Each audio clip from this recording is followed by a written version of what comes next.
اعوذ باللہ السمیع العلیم من الشیطان الرجیم بسم اللہ الرحمن الرحیم سبحان اللہ والحمد للہ ولا الہ الا اللہ واللہ اکبر ولا حول ولا قوة الا باللہ العلی العظیم۔ اللہ تعالیٰ نے حضرت محمد صلی اللہ علیہ وسلم کے بعد کسی اور نبی اور قرآن کے بعد کسی اور کتاب کی ضرورت محسوس نہیں کی، بلکہ قیامت تک کے انسانوں کے لیے ایک ہی نبی اور ایک ہی کتاب کو کافی اور جامع بنا دیا ہے۔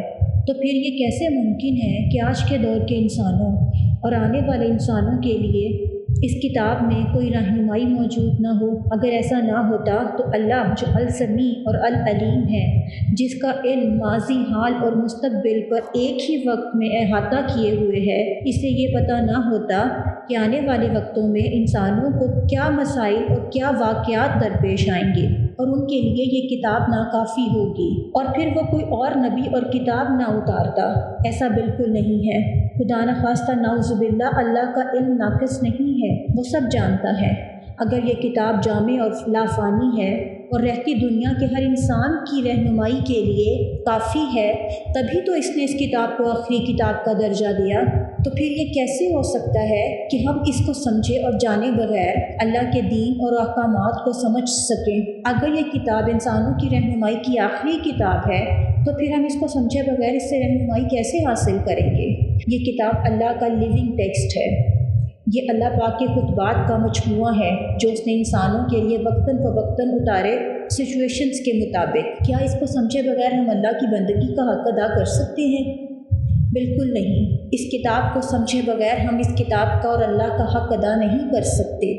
یہ ہماری ذمہ داری ہے اللہ کی طرف بھی اور نبی پاک صلی اللہ علیہ وسلم کی طرف بھی کہ ہم اس کتاب کو سمجھیں اور خود بھی اس سے علم حاصل کریں اور لوگوں کو بھی اس سے علم دیں۔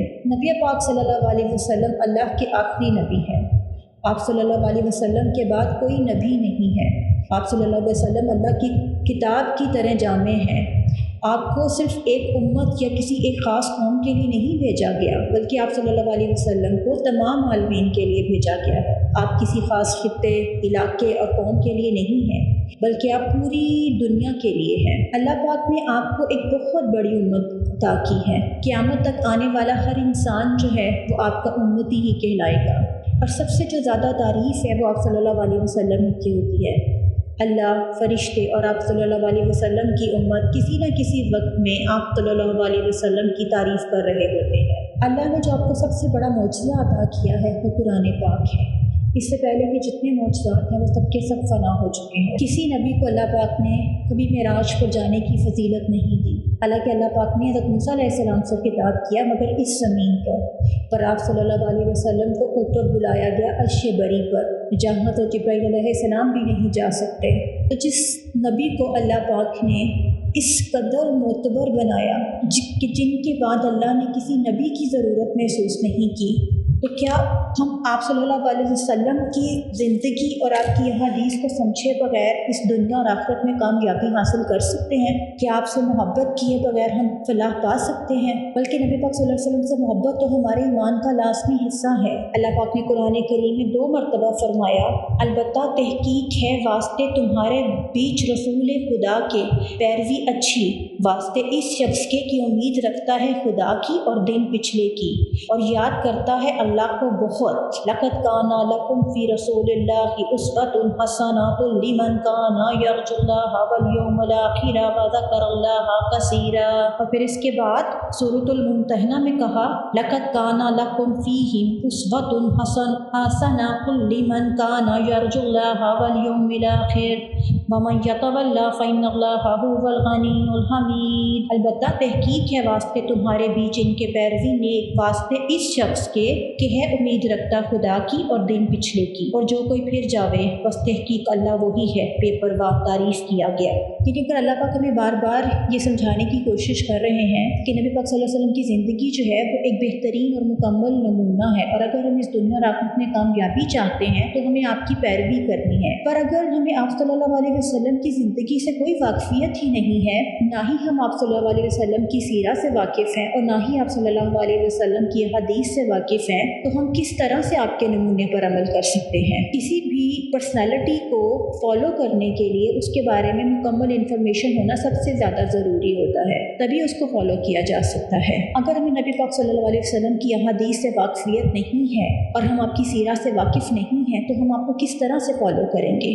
ویسے تو نبی پاک صلی اللہ علیہ وسلم کی سیرت کی کتابیں اور تمام احادیث کی کتابیں ہمارے نصاب کا مستقل حصہ ہونا چاہیے تھی، مگر ایسا نہیں ہے۔ تو پھر کیا ہم اس کو چھوڑ دیں؟ بالکل بھی نہیں۔ میں نے ایک چھوٹی سی کوشش کی ہے کہ میں ان ویڈیوز کے اندر آپ صلی اللہ علیہ وسلم کی احادیث ہیں جو کہ الصحیح البخاری میں ہیں، وہ ساری تھوڑی تھوڑی کر کے ریکارڈ کر کے آپ لوگوں کو سناؤں، تاکہ زیادہ سے زیادہ لوگ جو ہیں وہ آپ صلی اللہ علیہ وسلم کے متعلق جان سکیں۔ نہ صرف میں خود اس پہ عمل کروں بلکہ ہم سب مل کر اس پہ عمل کریں، کیونکہ جب تک ہم نبی پاک صلی اللہ علیہ وسلم کی زندگی سے واقف نہیں ہوں گے ہم ان پر عمل نہیں کر سکیں گے۔ آج کل کا جو دور ہے اس میں لوگ زیادہ تر کتابیں نہیں پڑھتے ہیں، اب لوگ سننا زیادہ پسند کرتے ہیں، اسی لیے میں نے اس کو ریکارڈ کرنے کا سوچا تاکہ زیادہ سے زیادہ لوگ اس کو سن سکیں اور اس سے فائدہ حاصل کر سکیں۔ باقی جتنا اللہ سبحانہ و تعالیٰ کو منظور ہوگا میں اس قدر ہی ریکارڈ کر سکوں گی۔ میری یہ جو کوشش ہے وہ خالصتاً نبی پاک صلی اللہ علیہ وسلم کی محبت اور ان کی عقیدت میں ہے، اور یہ میری طرف سے ایک چھوٹا سا ہدیہ ہے ان کی درگاہ میں، جس کو وہ قبول کریں اور روز محشر مجھے اپنی صحبت عطا کریں۔ آج کل ویسے بھی ہم لوگوں کے پاس ٹائم ہے، پہلے تو ہماری زندگی بہت مصروف تھی، لیکن آج کل یہ جو وبا پھیلی ہوئی ہے اس کی وجہ سے جو ہم لاک ڈاؤن کی کیفیت میں ہیں، ہم سب کے پاس اتنا ٹائم ہے کہ ہم نبی پاک صلی اللہ علیہ وسلم کی جو سیرت ہے اور ان کی جو حدیث ہیں ان کو نہ صرف پڑھ سکیں، سن سکیں، سمجھ سکیں، بلکہ اس پہ عمل کرنے کی بھی کوشش کر سکتے ہیں۔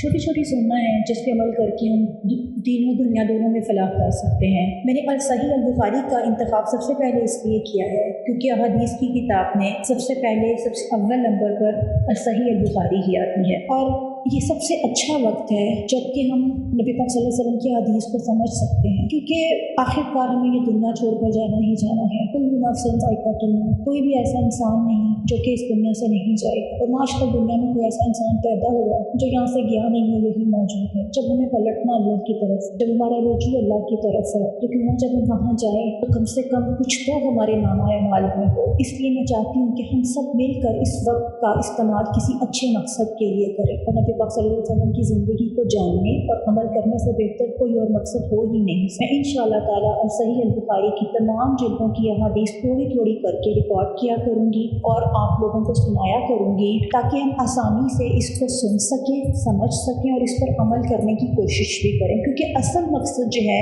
وہ عمل کرنا ہے۔ علم کوئی بھی ہو وہ تبھی فائدہ مند ہوتا ہے جب ہم اس پہ عمل کرتے ہیں یا وہ ہمارے کردار اور ہماری شخصیت پر اثر ڈالتا ہے۔ میری دعا ہے کہ اللہ پاک ہم سب کو ایک دوسرے کو علم پہنچانے کی توفیق عطا کرے، جو غلطیاں جو کوتاہیاں مجھ سے ہوں کہ مجھے معاف فرمائے، اور ہم سب کو اس سے زیادہ فائدہ اٹھانے کی توفیق عطا کرے، اور ہم سب کو خیر کثیر اور ہدایت عطا کرے۔ آمین۔ اللہ ہم سب کا حامی و ناصر ہو۔